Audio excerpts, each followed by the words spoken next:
Alrighty, so I just finished recording the next part that you will do, and I want you to, at this point in week 10, right? So you have either signed up or you're planning to sign up because you could have went, you as you probably noticed, you didn't have to sign up to get to this discussion.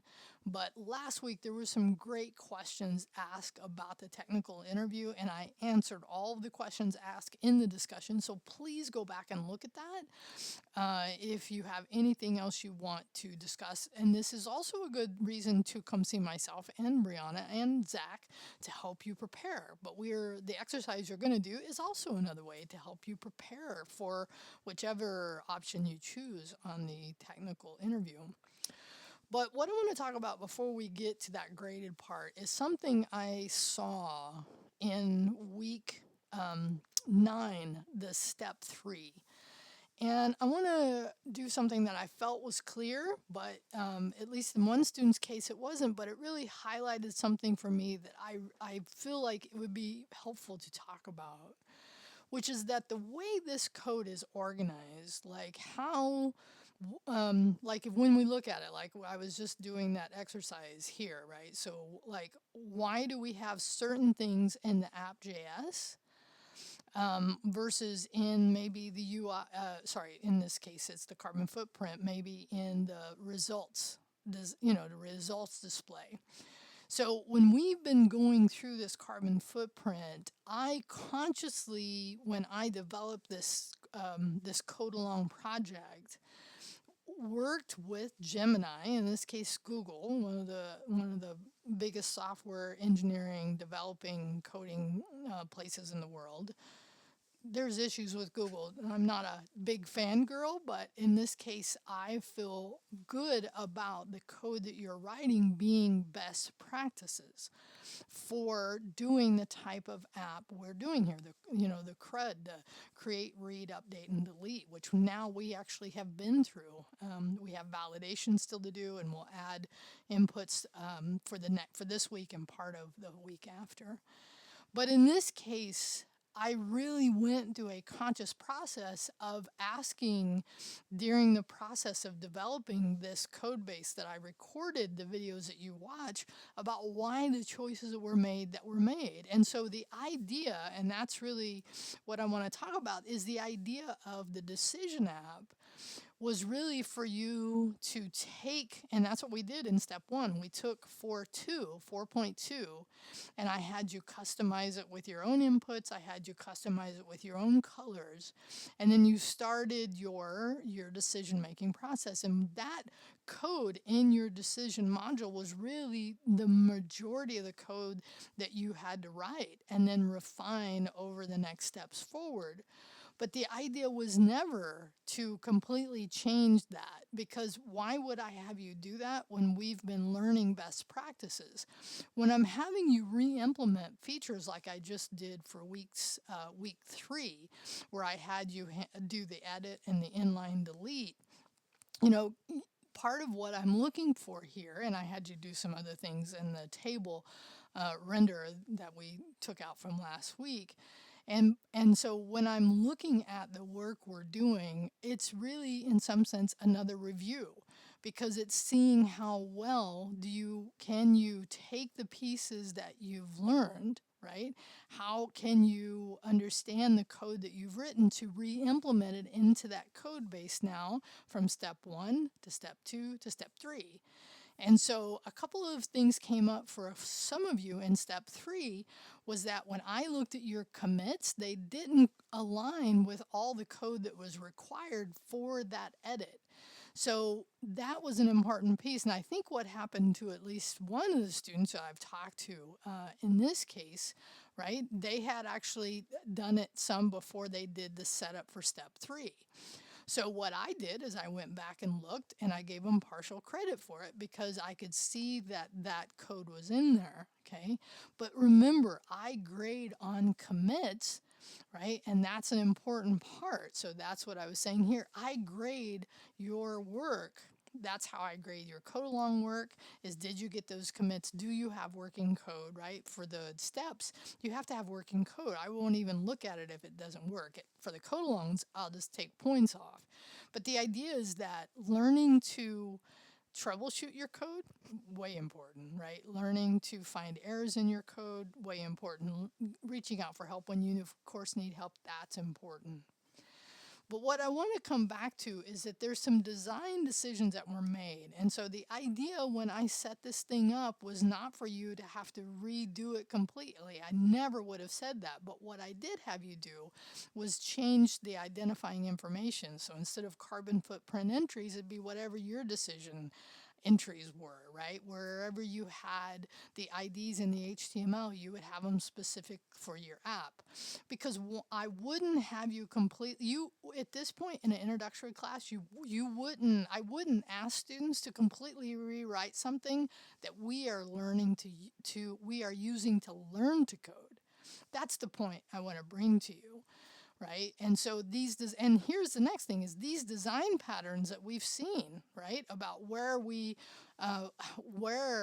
rendering the table? How are we rendering the table? These things need to be kept in place when you look now to implement your own feature, your new feature into step 4, right? Now I don't have step 4 written yet.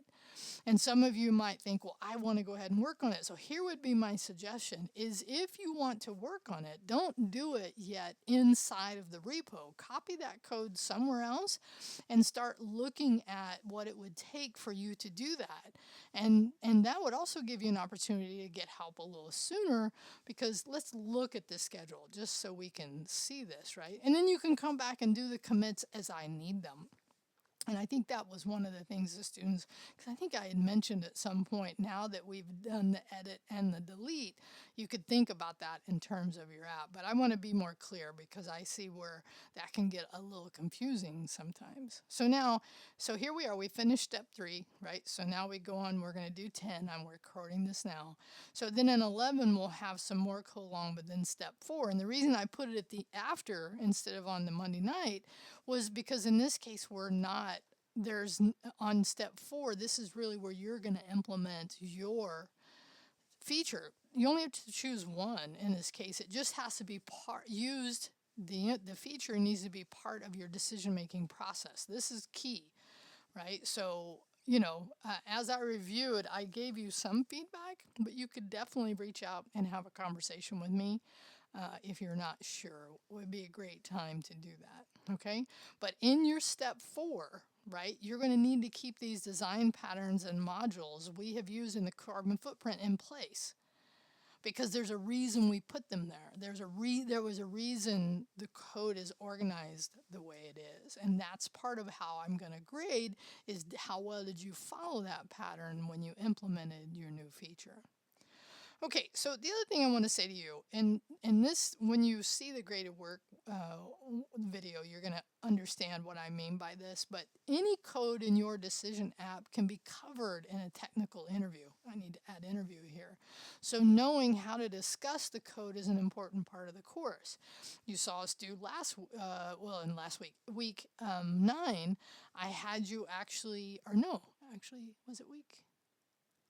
No, it was week 8. I actually gave you a prompt to go out and actually take the code base and just answer, interact with some basic questions. So we're going to take that concept, because that's like, I'd almost say that's bare minimum you'd want to understand. So now we're going to drill down more with the graded work you're about to do. And so my point about this is that you're responsible. I could ask you anything in that code base, and having a general understanding is what you want to have, right? That's why I'm bringing it up here. And a good use of AI is to ask the why questions. Like here's an example. Like, why does our app, and it should be JS, it actually is. Why does our code base have a UI? And this is for our decision, right? Why do we have a UI results displayed for the carbon footprint, right? Module, but we handle some of the UI in the app.js. Right?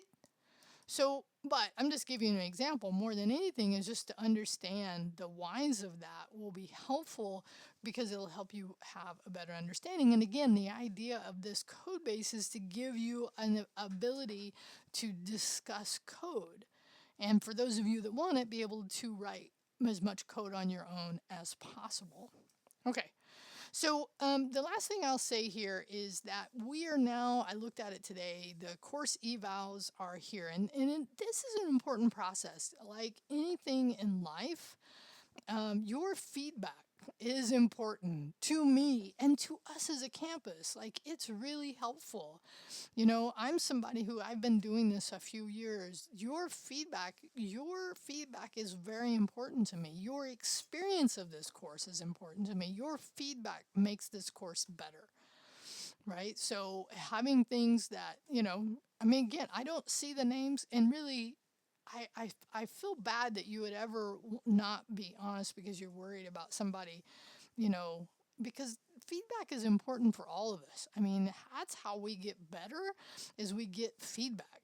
That's why I'm so intent on giving feedback in your work because I've had many students over the years tell me the thing they appreciated the most about my class was the feedback I gave them because it showed them A, somebody was looking at it, and B, how to get better at what they were trying to do. And I know sometimes it kind of lands hard. It's like, it does for me sometimes too, but I have to go, no, I'm better for it. So thank you.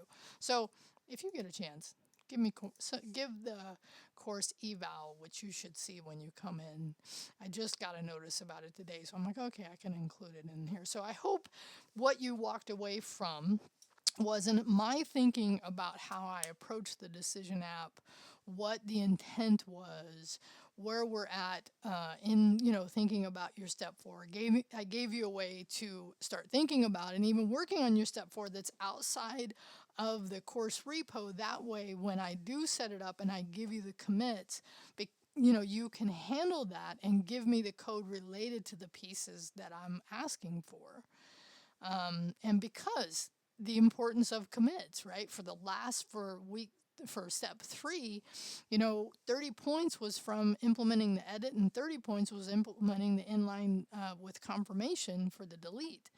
So when I look at your commits, that's what I look for. So now my job is going to be first to implement my new feature and then think about how I organize this in relationship to the way the app design patterns that we've been using. Okay, anyway, go ahead now and watch the second video, and it's time for me to release the next item. All right, talk to you later.